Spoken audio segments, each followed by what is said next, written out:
तो mid cap stocks के बारे में आज हम यहाँ पे बात करने वाले हैं। सो परंपरा के अनुसार मैं आपको नाम पहले बता देता हूँ। पहली कंपनी है आवास फाइनेंशियर्स और दूसरी कंपनी है आईडीएफसी फर्स्ट बैंक, जिनके बारे में हम यहाँ पे आज डिटेल डिस्कशन करने वाले हैं। हमारा एक 5G एनालिसिस होता है जिसमें financials, industry, valuation, enterprise and governance के बारे में हम आप लोगों के साथ डिस्कशंस करते हैं। तो एक डिटेल्ड एनालिसिस मैं आप लोगों के सामने इस वीडियो में रखने वाला हूं दोस्तों। सो एक प्रेजेंटेशन भी आप लोगों को दिखेगी स्क्रीन पे, जहां से ये सारे पॉइंट्स आप रेफर कर सकते हो। So AU small finance bank, retail affordable housing finance company, इसका इनकॉर्पोरेशन जो था वो 2011 में हुआ था and AU housing finance private limited के नाम से ये कंपनी बनी थी और ये एयू स्मॉल फाइनेंस बैंक की सब्सिडरी भी है। और 2017 में इसका नाम चेंज हुआ और उसका नाम हुआ आवास फाइनेंशियर्स। तो ये जो कंपनी है, it is backed by quite marquee private equity investors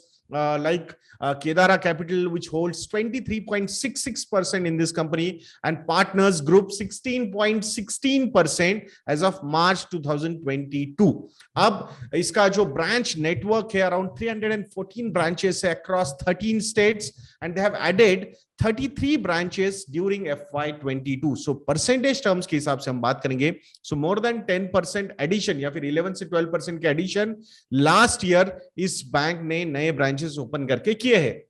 इनका जो मेजर प्रेजेंस है वो राजस्थान में है 99 branches, Maharashtra 45 branches, Gujarat 42 branches, Madhya Pradesh 45 branches and other states like Haryana, Uttar Pradesh, Chhattisgarh, Delhi, Punjab, Uttarakhand, Himachal Pradesh, Odisha and Karnataka, ऐसा इनका प्रेजेंस है।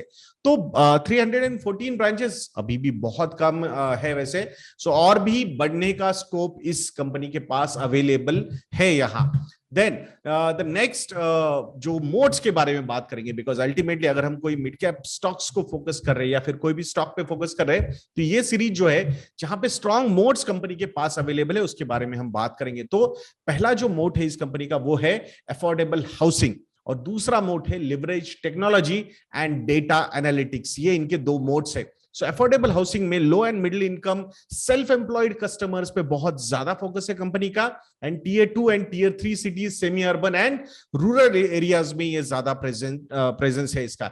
एवरेज लोन साइज जो है यानी कि टिकट साइज जो है लोन की, that is between 8 to 10 lakh rupees, and assets under management का जो मिक्स है वो कंप्लीटली रिटेल ओरिएंटेशन पे है। मतलब 99.9% of the loans which they have disbursed are retail loans and hardly 0.10% जो लोन्स है वो इन्होंने कॉर्पोरेट्स को दिए हुए। इट मींस कि निग्लिजिबल प्रेजेंस है कॉर्पोरेट लोन्स का इनकी बुक में, which is a very good thing. जितना रिटेल लेंडिंग ज्यादा होगा उतना वो बुक डाइवर्सिफाइड है and risk management point of view से उतना उस कंपनी के लिए आसान हो सकता है। आवास ये जो कंपनी है, they uses unique appraisal methodology to assess these customers individually। ये जो customers वो मतलब acquire करते हैं specifically low and middle income self employed people, so वो उनपे ज्यादा फोकस है। वो are financially excluded by other large housing finance companies and banks due to lack of income proofs। तो income proofs अगर नहीं होते तो नॉर्मली बड़ी बैंक्स है या फिर बड़ी हाउसिंग फाइनेंस कंपनीज है कि जहां पे IT रिटर्न्स नहीं भरे या फिर सैलरी स्लिप्स नहीं है, तो वहां वो लेंडिंग नहीं होती है। तो वही इनकम जो एसेस करने का तरीका है वो डिफरेंट है। सो वहां से वो एसेस करके लोन्स देते हैं। That's the mode they have developed. अब ये जो टेक्नोलॉजी और डेटा एनालिटिक्स का जो यूसेज होता है वो कैसे होता है, तो 4 स्टेप वाला ये प्रोसेस है। सो पहले लीड जनरेशन होता है थ्रू द सोर्सिंग ऐप से वो लीड जनरेट करते हैं। देन अंडर राइटिंग में platform integration with credit bureaus, वो उस जो भी पैसा लेने वाला बोरोवर है उसका करते हैं। ऑपरेशंस मतलब e disbursements and e repayment facilities उन्होंने अवेलेबल करवा के दी है across all branches. And collections, route optimisation for collection personal, analytics यहाँ पे यूज होता है स्पेसिफिकली बाउंस के जो प्रेडिक्शंस है वो उनका डेटा एनालिटिक्स यहाँ पे करता है। और जैसे जैसे एक बार उन्होंने लोन दिया फिर उसका एक्सपीरियंस लिया, फिर डीप पॉकेट लेके जाने की कोशिश कंपनी की तरफ से यहाँ पे बहुत ही बढ़िया तरीके से होती है। And they are doing it really well. Even जब हम वैल्यूएशन की बात करेंगे तो वहां पे आपको वो सारी चीजें समझ में आ जाएंगी। अब ओवरऑल इंडस्ट्री के बारे में बात करते हैं, अगर हम इंडस्ट्री की बात कर रहे हैं तो ऑब्वियसली पूरी हाउसिंग फाइनेंस इंडस्ट्री की यहां पे हमें बात करनी होगी। तो current estimated size of Indian housing finance market is $300 billion. कितने? $300 बिलियन का ये मार्केट है, जिसमें बैंक्स का जो मार्केट शेयर है वो 67% का है, एंड हाउसिंग फाइनेंस कंपनीज या फिर एनबीएफसीज का जो मार्केट शेयर है वो 33% का है। बट अगर हम अफोर्डेबल हाउसिंग सेगमेंट की बात करते हैं तो हाउसिंग फाइनेंस कंपनीज का जो मार्केट शेयर है in affordable housing market, loan market is 40, more than 40%। मतलब ओवरऑल हाउसिंग मार्केट में भले ही बैंक 67% है, बट यहां अफोर्डेबल हाउसिंग में दी housing finance companies are having more than 40% market share, so which is a very good thing. Within housing finance companies अगर हम बात करते हैं तो HDFC जो है वो ऑलमोस्ट 50% का मार्केट शेयर होल्ड करता है। मतलब टोटल जो ये 33% का हाउसिंग फाइनेंस कंपनी का मार्केट शेयर है, उसमें 50% market share belongs to HDFC। तो वहां अगर हम बात करेंगे तो डेफिनेटली अब जब ये मर्जर हो जाएगा HDFC लिमिटेड का और HDFC बैंक का, तो now that particular market share will be considered as a bank market share, and that's how यहां पे एक बहुत बड़ा player in a way typically housing finance companies के पॉइंट ऑफ व्यू से निकल गया है, though it will be there in the market. But I still feel जो एक एग्रेसिवनेस हाउसिंग फाइनेंस कंपनीज में होता है, जो एक फोकस हाउसिंग फाइनेंस कंपनीज में होता है, कंपेयर टू दैट थोड़ा सा कम फोकस बैंक में हो सकता है। आई एम नॉट सजेस्टिंग अरे रे क्या हो गया HDFC लिमिटेड का वहां पे मर्ज हो गया, तो नो, नथिंग लाइक दैट। उनके चैलेंजेस अलग थे, लुकिंग एट देयर साइज वहां से मैनेज करना was difficult, and that's why RBI के भी इंडिकेशंस थे कि भाई बड़ी HFCs should get merged with the banks. I will not be surprised, even in future few other housing finance companies will also start getting merged with other banks or their parent banks, so that is also a possibility.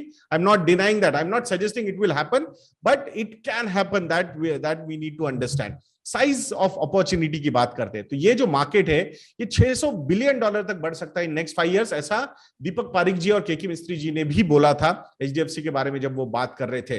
सो यहां से next 5 साल में almost 14 से 15% का CAGR is possible. अब credit growth का जो outlook है for this financial year FY23 is between 9 to 11%। मतलब ये साल हो सकता है थोड़ा सा स्लो, सो आने वाले अगले 4 साल काफी ज्यादा वहां पे बढ़िया हो सकते हैं। और स्पेसिफिकली अगर हम अफोर्डेबल हाउसिंग की बात करेंगे तो वहां पे जो ग्रोथ होगा which will be much higher. So ये 15% का CAGR की expectation is across the industry, housing finance industry. तो यहां affordable housing will outperform this industry, जो ओवरऑल हाउसिंग फाइनेंस इंडस्ट्री है, ये भी हमने यहां पे समझना चाहिए, and that's why the growth rates could be on a higher side for these affordable housing companies. अब इनके मेजर ग्रोथ ड्राइवर्स क्या है? सो lower penetration in mortgage market India की अगर हम बात करेंगे तो ये एक बहुत बड़ा ग्रोथ ड्राइवर हो सकता है। Current mortgage to GDP ratio जो है इंडिया का, that is around 11%. In next 5 years, it will be around 13%. Then what is the growth driver? The driver is जो अदर एशियन इकोनॉमीज है वहां का जो अगर मॉर्गेज टू GDP रेशियो हम देखते हैं, so that particular number is between 20% to 30%. तो यहां से एक अच्छा खासा स्कोप अवेलेबल है, और इसीलिए ये जो 15% का CAGR expectation housing finance market से बिल्ड हुआ है, बिकॉज ओवरऑल जो अपॉर्चुनिटी प्रेजेंट हो रही है या फिर जो पियर्स परफॉर्म कर रहे हैं, तो उनके नजदीक भी जाने की कोशिश इंडिया अगर करेगा। एस्पिरेशनल क्राउड है, यंग पॉपुलेशन है, डेमोग्राफिक डिविडेंड बहुत ही बढ़िया है इंडिया के पास। सो ये सारे फैक्टर्स देखोगे तो definitely there are lot of growth drivers which are available over there. अब तीसरे पैरामीटर की बात करते हैं वो है फाइनेंशियल्स की। तो वॉल्यूम्स, अगर इन कस्टमर बेस की हम बात करते हैं, इन लास्ट 4 इयर्स जो कस्टमर बेस यहां पे बढ़ा है वो 30% ग्रोथ से बढ़ा है। So that is quite good. और एसेट्स अंडर मैनेजमेंट की अगर हम बात करते हैं, so those assets under management यानी कि लोन बुक जो बढ़ी है from 4,000 crore rupees to 11,350 crore rupees. तो यहाँ पे जो CAGR नंबर से बहुत ही बढ़िया यहां पे नजर आते हैं। 3 times ये बुक बढ़ी है। नंबर ऑफ एक्टिव कस्टमर्स की, लोन अकाउंट्स की भी बात करेंगे या फिर एसेट्स अंडर मैनेजमेंट की भी बात करेंगे, तो दोनों जगह पे जो ग्रोथ नंबर्स है वो बहुत ही बढ़िया तरीके से प्रेजेंट होते हुए नजर आ रहे हैं। FY22 में अगर AUM मिक्स की बात हम करेंगे तो 72.1% जो लोन्स कंपनी ने दिए हैं वो होम लोन्स हैं, and other mortgage loans are 27.9%। So housing loan portfolio जो है, जिसमें जो यील्ड आती है, मतलब इंटरेस्ट आता है कंपनी को, दैट इज अराउंड 11.7%। ऑब्वियसली अगर अफोर्डेबल हाउसिंग में दिया जा रहा है, सेल्फ एम्प्लॉयड लोगों को लोन्स दिए जा रहे हैं without salary slips, without IT returns, तो वहां पे रेट ऑफ इंटरेस्ट जो है वो हायर साइड में ही होगा। एंड दैट्स व्हाई 11.7% की यील्ड होम लोन पोर्टफोलियो पे कंपनी को मिलती है। अगर अदर मॉर्गेज लोन की हम बात करेंगे तो नॉन हाउसिंग लोन्स में जो यील्ड आती है वो 13.2% की यहां पे है। कस्टमर बेस मैंने पहले आपको बता दिया है, 99.9% are retail customers, 0.10% are corporate customers. Occupation wise self employed लोगों को 60% का ये लोन बुक है and 40% are salaried people of this complete loan book, because retail oriented lending ही कंपनी सबसे ज्यादा यहां पे करती है। अब निम्स की बात करते हैं, नेट इंटरेस्ट मार्जिन की बात करते हैं, कॉस्ट ऑफ फंड्स की बात अगर हम करेंगे यहाँ पे, तो नेट इंटरेस्ट मार्जिन जो कंपनी का है वो 8.23% का है एज ऑफ मार्च 2022। एक वी शेप्ड रिकवरी हमने यहाँ पे देखी है फाइनेंशियल्स में, निम्स में इस कंपनी के, फ्रॉम 8.16% टू 6.93%। जून 2021 में ये नंबर निम का नीचे गया था, बट वहां से ये नंबर 8.23% तक ऊपर आया है। कॉस्ट ऑफ फंड्स की अगर हम बात करेंगे तो एक क्वार्टर के लिए, that was June 2021, the cost of funds were higher compared to their NIMs, but now NIMs are at 8.23% and the cost of funds are at 6.88%. Continuous fall in the cost of funds is happening over there, which is really positive for the company. Return on assets, ultimately कोई भी NBFC देखते हो, HFC देखते हो, bank देखते हो, तो return on asset ये नंबर देखना भी उतना ही इंपॉर्टेंट होता है। सो रिटर्न ऑन एसेट ये जो नंबर है आवास फाइनेंशियल्स का, that is 3.58%, which is also, मतलब वहां पे भी एक वी शेप्ड रिकवरी है। वैसे मार्च 2020 में ये नंबर 3.75% का था, तो अभी भी स्कोप अवेलेबल है। When the interest rate scenario is going up, the existing book जो होती है इन कंपनीज की, वो और अच्छी परफॉर्म करना वहां पे शुरू करती है। आई अंडरस्टैंड वहां पे एनपीए क्रिएट होने के भी चांसेस होते हैं, but looking at the risk management angle, काफी कंफर्टेबली ये बैंक प्लेस नजर आती है। Look at the capital adequacy ratio of the bank, 51.41%। I understand in the last 2 years time it has gone down from 55.85% to 51.41%, but look at the other NBFCs or HFCs, I think this is very well placed। 50% से ऊपर capital adequacy ratio होना, it is very strong capital positioning company की नजर आती है। Gross NPA के numbers भी देखोगे या फिर नेट एनपीए के नंबर्स देखोगे, दोनों नंबर्स लेस देन 1% है, विच is very positive. 0.99% gross NPS and 0.77% net NPS. Provision coverage ratio भी है वो 23.1% का। अभी आप बोलोगे यार प्रोविजन कवरेज रेशियो तो कम है इनका, भाई मॉर्गेज लेंडिंग है, तो इन अ वे वो जो प्रॉपर्टी है वो मॉर्गेज होती ही है। So don't worry about that. So provisioning इनको ज्यादा करनी नहीं पड़ती। अगर कुछ उल्टा हो गया तो सीधा घर हाथ में एंड लीला वहां पे हो जाता है, ऑक्शन में वो पैसा वापस आ जाता है। So from that point of view, risk management point of view, I think housing finance companies are very well positioned, so there is no problem. अब गवर्नेंस के पॉइंट ऑफ व्यू से हम बात करेंगे तो इंस्टीट्यूशनल होल्डिंग जो है बहुत स्ट्रांग है। ऑलमोस्ट 40% की एफआईआई की होल्डिंग है, ऑलमोस्ट 10% की डीआईएस की भी होल्डिंग है।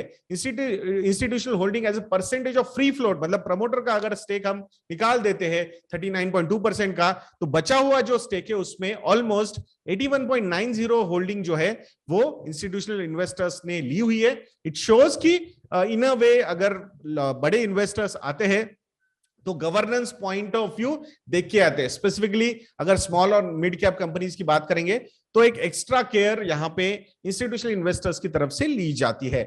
विजनरी लीडरशिप है कंपनी के पास। MD and CEO mister Sushil Kumar Agarwal ji with more than 20 years of wide experience in retail financing services, तो वो भी कंपनी को बहुत ही बढ़िया तरीके से सपोर्ट कर रहा है। निगेटिव्स मतलब ऐसा एकदम निगेटिव नहीं है, बट प्रमोटर की जो होल्डिंग है वो 39.2% है और वो धीरे धीरे कम हो रही है। हो सकता है बहुत सारे रेगुलेटरी नॉर्म्स भी है जहां पे ये करने पड़ते होंगे, बट बाकी एक अफोर्डेबल हाउसिंग है, एग्रेसिव कंपनी है, तो ये भी एक मतलब कॉशियस अप्रोच जो है इन्वेस्टर्स का इस कंपनी के पे हमेशा होना चाहिए। I am not trying to desell anything, but being a small company obviously आपकी नजर थोड़ी सी ज्यादा होगी इस पे, तो अच्छा होगा। अब वैल्यूएशन पॉइंट ऑफ व्यू से अगर हम बात करेंगे तो बहुत सारे लोग हमें पी रेशो को लेके मतलब क्रिटिसाइज कर सकते हैं, तो पी रेशो के नंबर्स मैंने आप लोगों के सामने रखे हैं, but price to book ratio अगर हम देखेंगे तो 3 साल और 1 साल के मीडियन पीबी रेशियो के हिसाब से ये कंपनी करेक्ट हो चुकी है, 5.78 टाइम्स का है। बट अगर दूसरी हाउसिंग फाइनेंस कंपनीज हम देखेंगे, HDFC is trading at 2.15 PB ratio, LIC housing finance is trading at 0.71, home first housing finance is at 4.23 and Canfin Homes जो है वो 1.94 का पीबी रेशियो है। So overall compare to all other housing finance companies, ये company जो है वो थोड़ी सी प्रीमियमली वैल्यूड है। A debate between premium valuation and over valuation cannot be denied, but this is a company, this is a stock which should be on your radar, ऐसा मुझे बहुत ही जेन्युइनली यहाँ पे लगता है। तो इस कंपनी पे नजर जरूर रखिएगा दोस्तों। अब दूसरी कंपनी के बारे में बात करेंगे, IDFC first bank, birth of a new bank with a retail DNA. Yes, तो ये रिटेल डीएनए वाली बैंक है। अभी आप बोलोगे यार IDFC was known for lending it to corporates, infrastructure lending के लिए, but that's where the DNA changed। और ये समझना बहुत ज्यादा जरूरी है आपको। जो 2018 में मर्जर हुआ था IDFC बैंक का और कैपिटल फर्स्ट का, तो वहां पे complete shift from corporate lending, wholesale lending towards retail lending ये हो रहा है बैंक में, और बहुत ही सक्सेसफुली ये चीज यहां पे हो रही है। There are two strong modes for this bank. First one is retail banking, और अगर हम रिटेल बैंकिंग की बात करते हैं तो मिस्टर वी वैद्यनाथन जी को हम इग्नोर नहीं कर सकते। आईसीआईसीआई बैंक का जो रिटेल बैंकिंग का बिजनेस बिटवीन 2000 टू 2009 बिल्ड किया था, वो मिस्टर वी वैद्यनाथन जी ने वहां पे बिल्ड किया था। और फिर जब उन्होंने आईसीआईसीआई को छोड़ा, एक एनबीएफसी को एक्वायर किया, from 100 crore rupees to 29,000 crore rupees तक वो उस कंपनी की, एनबीएफसी की लोन बुक को लेके गए थे with focus on retail lending. वही चीज वो यहाँ पे इस कंपनी के साथ करते हुए नजर आ रहे हैं। I will discuss the numbers also, but एक चीज समझनी होगी, ही has a very strong strength of leading a retail loan book। और I had personal interaction with Mr. V Vaidyanathan ji, तो उनको मैंने पूछा था कि सर ये जो अभी इंटरेस्ट रेट्स बढ़ रहे हैं, या फिर कैसे, मतलब आप अगर कैपिटल एडिक्वेसी रेशियोज की बात हम करेंगे तो वहां पे कंपेयर टू अदर बैंक्स आपका कैपिटल एडिक्वेसी रेशियो थोड़ा सा कम है, तो आप कैसे ये चीजें मैनेज करोगे, कैपिटल रिक्वायरमेंट आ गई तो आप कैसे इन्फ्यूज करोगे, और यहाँ चैलेंजेस क्या क्या लग सकते हैं। तो उन्होंने मुझे एक बहुत ही बढ़िया रिस्पांस दिया था। तो उन्होंने बोला था कि Parimal, when I was managing capital first, at that point of time we used to take money from markets at 11, 12, 13, 14%। So ऐसे समय में मैंने इतना प्रॉफिटेबल बिजनेस रन किया है, and they have seen the cycles also. ऐसा नहीं कि साइकिल्स पहली बार आ रही है, उस वक्त मतलब इन लास्ट 10 years 4 बार हमने ज्यादा इन्फ्लेशन देखा था। तो वो सारी चीजें अगर हम देखते हैं तो he has managed these cycles really well. He said that कि now I have a CASA book, so I can raise money through deposits at lower cost of या फिर cost of deposits जो है, cost of funds जो है वो lower side में है। तो managing that retail banking book will be quite easy compared to the NBFC which he was managing earlier। So ये सारी फैक्टर्स देखना बहुत जरूरी है। एक स्ट्रॉन्ग डीएनए उनका रिटेल बैंकिंग का जो वो यहाँ पे इंप्लीमेंट कर रहे हैं। सो विजनरी बिजनेस मॉडल भी है उनके पास, like creating an excellent intellectual property, both asset and liability side, build a scalable business, grow at 25% and generate return on equity of 16 to 18%। तो यहां जैसे जैसे ये क्लीन अप हो रहा है इनका फ्रॉम होलसेल लेंडिंग या corporate lending to retail lending, so जैसे ही वो कंप्लीट हो जाएगा, he has a vision of taking it to 80%, 90% also retail lending। I will not be surprised, his complete focus will be on retail lending in coming years। So that is a good thing because he knows how to manage that thing। So उसपे ही सारी चीजें build करना, there is nothing wrong in that। सो ये retail lending and vision जो है इनका model, business model, visionary business model, ये दो स्ट्रॉन्ग मोड्स है इस कंपनी के पास भी। ओवरऑल अब इंडस्ट्री के बारे में हम बात करेंगे तो बैंकिंग इंडस्ट्री जो करंट एस्टिमेटेड साइज है इंडियन बैंक क्रेडिट का, वो 120 लाख करोड़ रुपीस का है, जिसमें 65% शेयर पीएसयू बैंक्स का है, private banks are at 35%। Private bank का जो शेयर है वो इंक्रीमेंटल शेयर जो है लेंडिंग का वो बढ़ता हुआ नजर आ रहा है। पीएसयू बैंक्स को because of some government pressures, compulsions, infrastructure lending करनी पड़ सकती है, but there is no need कि ये प्राइवेट प्लेयर्स को भी वो करना होगा। सो वहां से भी focus on quality loan book will be on a higher side in private sector banks, जिसमें रिटेल लेंडिंग पे आईडीएफसी फर्स्ट बैंक का बहुत ज्यादा फोकस है। अब रेट हाइक साइकिल जो है वो इंडस्ट्री के लिए बहुत ही बढ़िया प्ले आउट हो सकती है। जो एग्जिस्टिंग लोन्स हैं वहां पे आप लोगों ने देखा होगा, जब भी आरबीआई रेपो रेट इंक्रीज करता है तो जो पास ऑन करना है, पहला पास ऑन जो रेट हाइक का पास ऑन होता है वो लोन्स पे होता है और डिपॉजिट्स पे बाद में होता है। And that's what is happening. जो एग्जिस्टिंग बुक है बैंक के पास, वहां पे इंटरेस्ट रेट्स पहले बढ़ाए जाएंगे एंड देन जब रिक्वायरमेंट पड़ेगी तो फिर और डिपॉजिट चाहिए तो डिपॉजिट्स के इंटरेस्ट रेट्स बढ़ सकते हैं। सो वहां पे क्रेडिट टू डिपॉजिट रेशियो, जब credit will be on a higher side growth point of view से, तो वहां पे उनको डिपॉजिट्स के इंटरेस्ट रेट्स बढ़ाने पड़ सकते हैं। So I think that will start soon, और in some banks it has already started. Even IDFC first bank ने भी सेविंग्स अकाउंट पे अपने इंटरेस्ट रेट्स बढ़ा दिए हैं वहां पे। सो अब मेजर ग्रोथ ड्राइवर्स क्या है इंडस्ट्री के लिए? So bank credit growth is catching up fast with economic recovery. हमारा सबसे बड़ा पेन पॉइंट है क्रूड ऑयल का। अदरवाइज हमारी जो इकोनॉमिक एक्टिविटी की अगर हम बात करेंगे तो बहुत ही बढ़िया तरीके से प्ले आउट हो रही है। 17 जून के जो नंबर सामने आए हैं फॉर क्रेडिट ग्रोथ के, सो दैट नंबर इज 13.2%।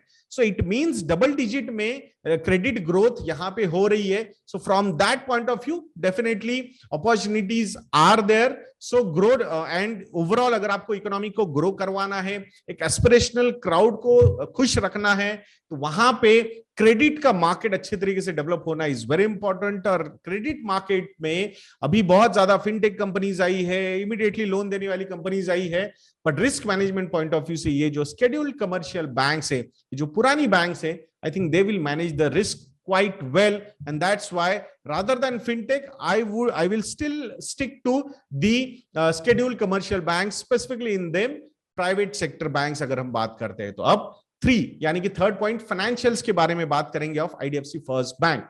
तो जब मर्जर हुआ था इस बैंक का, IDFC bank and capital first, at that point of time in December 2018 the loan book was 1.04 lakh crore rupees, दोनों कंपनीज के बुक मर्ज करने के बाद। सो 65% जो बुक थी वो infrastructure lending, corporate lending, wholesale lending वाली थी, and only 35% was with retail lending, जो मेजरली इनके थ्रू ही आई थी, कैपिटल फर्स्ट के थ्रू।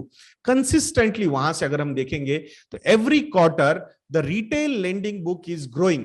सो यहां लोन बुक जो है टोटल, मतलब till September 2021 from 1.04 lakh crore rupees to 1.17 lakh crore rupees तक ही उन्होंने अपनी टोटल लोन बुक बढ़ाई थी।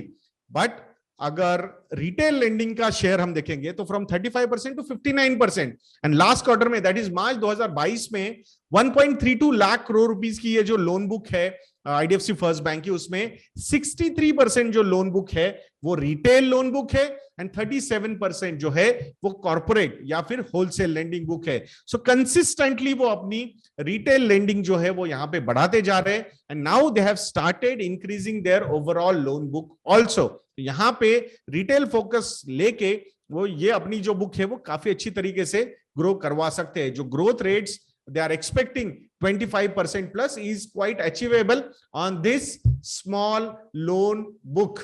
जो 1.32 लाख करोड़ रुपीस की बुक है, मुझे लगता है potential is huge for this bank. Raising money will not be a problem for IDFC first bank. अब एडवांसेस मिक्स यानी कि लोन्स की बुक की अगर मिक्स देखोगे आप तो होम लोन्स है 17%, loan against property 22%, vehicle loans 13%, consumer loans 21%, rural finance 15%, digital gold loan and others 10%, and credit card 2%। ऐसी इनकी ओवरऑल बुक है। ओवरऑल रिटेल एडवांसेस जो बड़े हैं, रिटेल बुक की बात कर रहा हूं मैं अभी, सो वो 28% से ईयर ऑन ईयर ग्रो हुए from 65,000 crore rupees to 83,000 crore rupees. तो यहां जो फोकस उनका मेजर है वो रिटेल लेंडिंग पे है, and it is growing more than 25%, which is very good. अगर सिक्वेंशियली भी मैं बात करता हूं तो sequential growth of total retail advances is 11%। तो ये सारे फैक्टर्स अगर आप देखोगे तो जो फोकस है रिटेल लेंडिंग पे बैंक का बहुत ही बढ़िया तरीके से नजर आ रहा है। अब फाइनेंशियल्स में नेट इंटरेस्ट मार्जिन की बात करेंगे। मार्च 2020 से लेके मार्च 2022 तक कंटिन्यूअसली इन्होंने अपने नेट इंटरेस्ट मार्जिन्स बढ़ाए from 4.61% to 6.27%। Cost to income ratio is on a higher side, 76.18% की कॉस्ट टू इनकम रेशियो का नंबर है, Why it is high? Because they are increasing their branches. तो initially ये branches profitable नहीं होते, they take some time to be profitable in a growth phase. तो उनको investments करने होंगे, and that's why the cost to income ratio is on a higher side. I will not be surprise, आने वाले 2 से 3 सालों में this particular number will be less than 50%. That's my reading. CASA ratio की बात करेंगे तो मार्च में ये नंबर 48.44% का था. जून के नंबर अभी डिक्लेयर हुए जिसमें ये नंबर मोर देन 50% ऑलरेडी जा चुका है, so which is very good. Dependence on CASA is high, तो ये एक अच्छी चीज होती है. लो कॉस्ट ऑफ डिपॉजिट्स होते हैं ये, सो ऑटोमेटिकली मार्जिन्स वहां पे कंपनी के इंप्रूव हो जाते हैं. रिटर्न ऑन एवरेज एसेट्स की अगर हम बात करेंगे तो 0.76% का ये नंबर है. प्रॉफिटेबिलिटी जस्ट शुरू हुई है लास्ट 2-3 क्वार्टर में, तो धीरे धीरे धीरे आई will not be surprise this number will also cross the levels of 1.5 to 2%, because looking at the net interest margin and looking at the focus on retail lending, तो दोनों चीजें अचीव करना will not be a difficult task for the bank in coming 2-3 years. I will not be surprised these numbers will be on a higher side. Capital adequacy ratio की अगर हम बात करते हैं तो that particular number is 16.74%. So raising money is not a problem for the bank. उन्होंने Q1 FY21 में 2000 करोड़ रुपए रेज किए थे at higher share price. Even Q1 FY22 में भी 3000 करोड़ रुपए रेज किए थे at higher share price. So that was not a problem for the bank. They are doing it really well. जब भी जरूरत पड़ेगी I think they will be able to raise, but now the focus is कि जो profits कमाए जाएंगे उन profits में से जो रिटेन्ड अर्निंग्स होंगी वो अर्निंग्स यूज करके कैपिटल एडिक्वेसी रेशियो बढ़ाया जाए. So that would be the focus of the bank. और जहां पे ग्रोथ कैपिटल रिक्वायर्ड है, जरूरत पड़ती है, तो मार्केट में जाके भी पैसा उठाना बैंक के लिए कोई ज्यादा मुश्किल नहीं होगा. अब लिक्विडिटी कवरेज रेशियो की बात करेंगे, 136% का ये नंबर है. आरबीआई की में जो गाइडेंस होता है, रिक्वायरमेंट होती है, वो 100% की होती है, तो उसके ऊपर ये है. मतलब अगर बहुत ज्यादा ऊपर होता है it means bank is very conservative. So it should be according to the banking standards जो अदर कंपटीटर्स कर रहे हैं, तो उस हिसाब से I think bank is also doing a reasonable work. There is no problem at all. Asset quality की अगर हम बात करेंगे तो definitely there was a concern in on asset quality because of the infrastructure lending and wholesale lending, but now consistently इनके gross NPAs are falling down. 3.70% का gross NPA है, 1.53% का नेट एनपीए है. Provision coverage ratio is also at 59.5%. So वहां पे भी growth हुई है प्रोविजन कवरेज रेशियो में भी, बट आई थिंक इन्होंने बहुत सारे जो खराब लोन्स थे उसके लिए अच्छा खासा प्रोविजन पहले भी करके रखा हुआ है. So now there is no further requirement, ऐसा उनका मैनेजमेंट का भी कहना है. अगर रिटेल एसेट क्वालिटी की बात करोगे तो वो भी एनपीएस नीचे आ रहे हैं, ग्रॉस एनपीएस नीचे आ रहे हैं, नेट एनपीएस नीचे आ रहे हैं. सो वहां पे भी क्वालिटी काफी अच्छी तरीके से बढ़ रही है. Asset quality is improving. provision coverage ratio in retail asset quality is retail lending is 70%. Corporate lending में the provision coverage ratio is 95%. The gross NPAs are at 2.75%. Net NPAs are at 0.31%. And ये numbers धीरे धीरे धीरे नीचे ही जाने वाले हैं because the focus is completely shifting towards the retail lending. Infrastructure lending, legacy lending जो सबसे बड़ा problem था बैंक का, उसमें gross NPAs are at 21.64%, net NPAs are at 11.76%, 52% की ऑलरेडी यहाँ पे प्रोविजन कवरेज हो चुका है. सो ये एक पेन पॉइंट था, everybody accepted that, they have corrected it also, and now the book is under control. जो legacy loan book बची है that is around 6,891 crore rupees, 5.2% of the total book. So I do not think यहाँ पे और कुछ ये बढ़ने वाला है. So these numbers are going to go down. मतलब Mr. V. Vaidyanathan said कि there will be zero infra loans in our book in coming years. So वो बहुत क्लियर है इस पॉइंट ऑफ व्यू पे. So there is no problem at all. अब governance के बारे में बात करते हैं. पॉजिटिव्स क्या है कि प्रमोटर होल्डिंग आईडीएफसी की 39.2% है, but I don't think IDFC is that much interested in running this bank. So majorly it's a V Vaidyanathan play.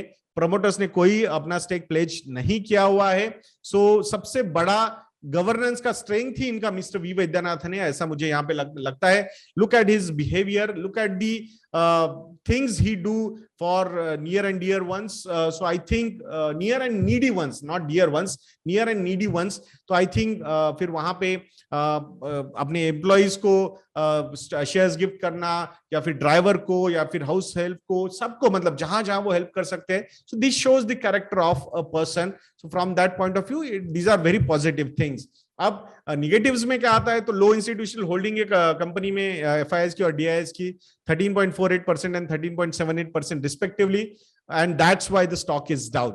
सो जब तक ये नंबर्स अचीव नहीं करेंगे तब तक शायद यहाँ बैंक को मतलब बैंक पे institutional investors are not getting gung ho, but it's a call one needs to take. So जब चीजें अच्छी होनी शुरू हो जाएंगी, so I seriously doubt there will be opportunities to enter, ऐसा मुझे लगता है। तो it is not a direct advice to go and invest, आपने आपके एडवाइजर को पूछ के इन्वेस्टमेंट्स करनी चाहिए। अगर PB ratio, price to book ratio के हिसाब से वैल्यूएशन देखते हैं तो 0.97 टाइम्स का पीबी रेशियो है।